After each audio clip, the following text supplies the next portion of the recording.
Hi guys! Welcome back to this channel. I'm Teacher Sam, your online learning buddy.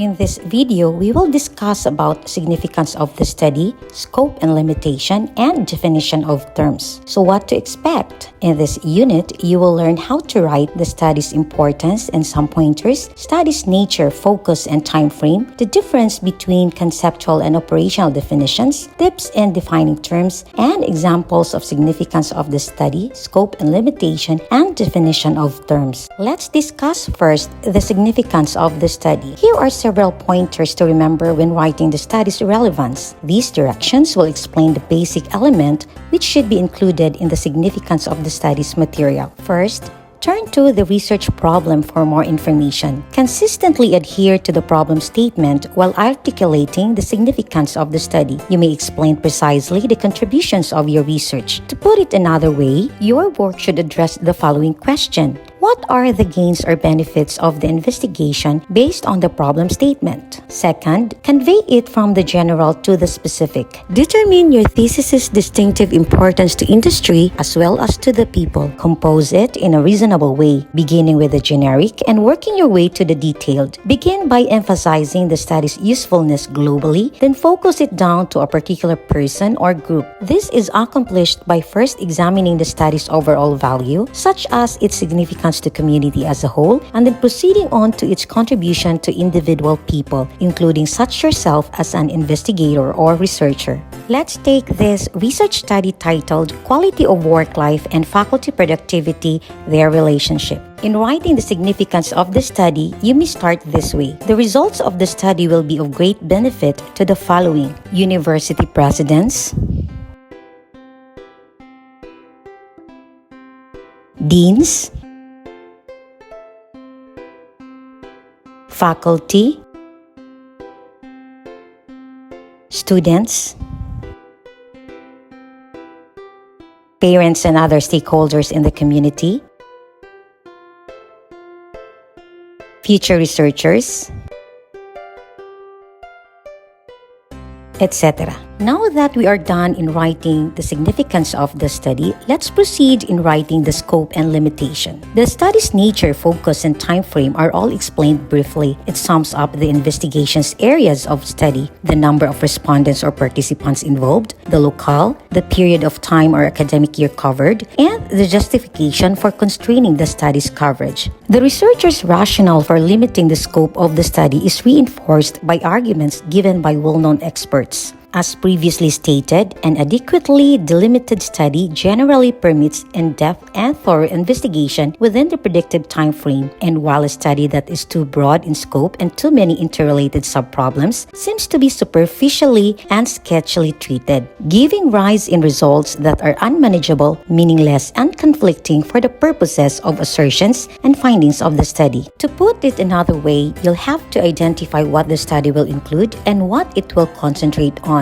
In the same way, you must outline what the research will not examine. This will fall under the restrictions. Just remember that a research paper's focus is typically accompanied by its limits. This is how your scope and limitations section looks like. Taking, for example, the research study titled Quality of Work Life and Faculty Productivity, Their Relationship. Please take note of the highlighted words and phrases. This study will look into the relationship between the quality of work life and faculty productivity among the faculty in public and private higher education institutions in Zamboanga del Norte during the period of 2021-2022. This paragraph contains the general purpose of the study, the population or sample of the study, the place of the study, and the duration of the study. The independent variable is limited to the quality of work life with the following indicators: adequate and fair compensation, safe and healthy environment, development of human capacities, growth and security, social integration,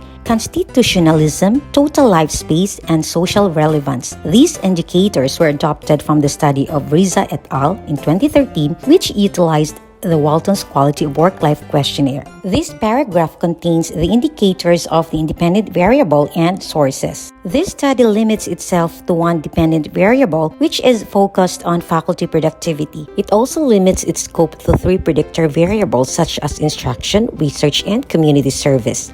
There may be other variables that are related to faculty productivity, but this study restricts itself to the above-mentioned dependent variables. This paragraph contains indicators of the dependent variable.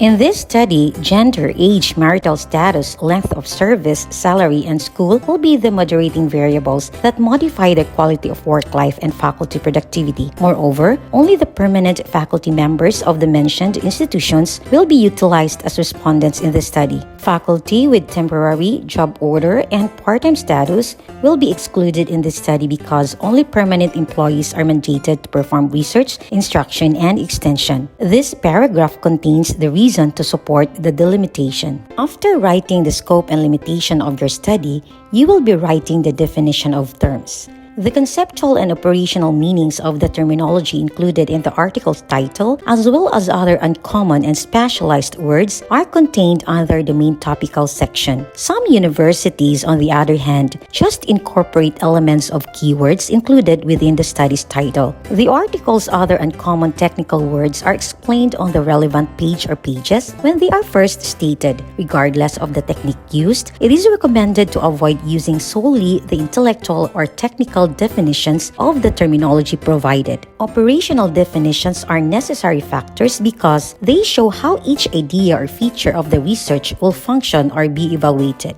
Let's have the academic achievement as an example. The conceptual definition of academic achievement is: academic achievement refers to the extent to which a person has met certain goals that were the focus of activities in educational settings such as school, college, and university. This is according to Oxford Bibliographies in 2014. So in your conceptual definition, provide the definition and then don't forget to give the citation or the source. For the operational definition of academic achievement refers to pupils' average score on a scholastic aptitude test, which are grouped into 3 categories: excellent students, 90 to 100, average achievers, 70 to 90, and poor achievers, 60 to 70. So the difference is clear. Conceptual definition is the definition found in the dictionary, while the operational definition is the definition of how the terms are used in the study. So here are some tips in defining terms. Because your readers may have their own understanding of the words, you may not be familiar with them at all. The definition of terms assures that your audience will grasp the elements of your research in the manner that you would be presenting them. These are some key considerations in defining the important terminology of your research. First, the words are arranged in alphabetical order. Second, the lines between the entries are indented. And third, there is a period at the conclusion of every definition. Let's take the same research study titled Quality of Work Life and Faculty Productivity, the Relationship, as an example. So first, have an opening statement like this. The following terms are operationally defined for clarity: faculty,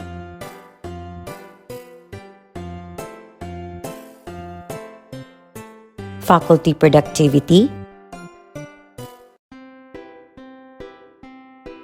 level of faculty productivity,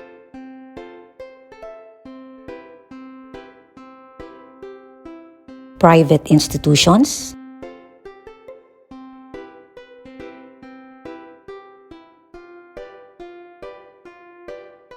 public institutions,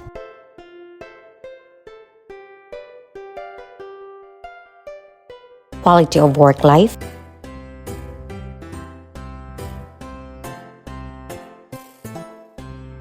and more terminologies. Good luck, and I hope you learned something from this video.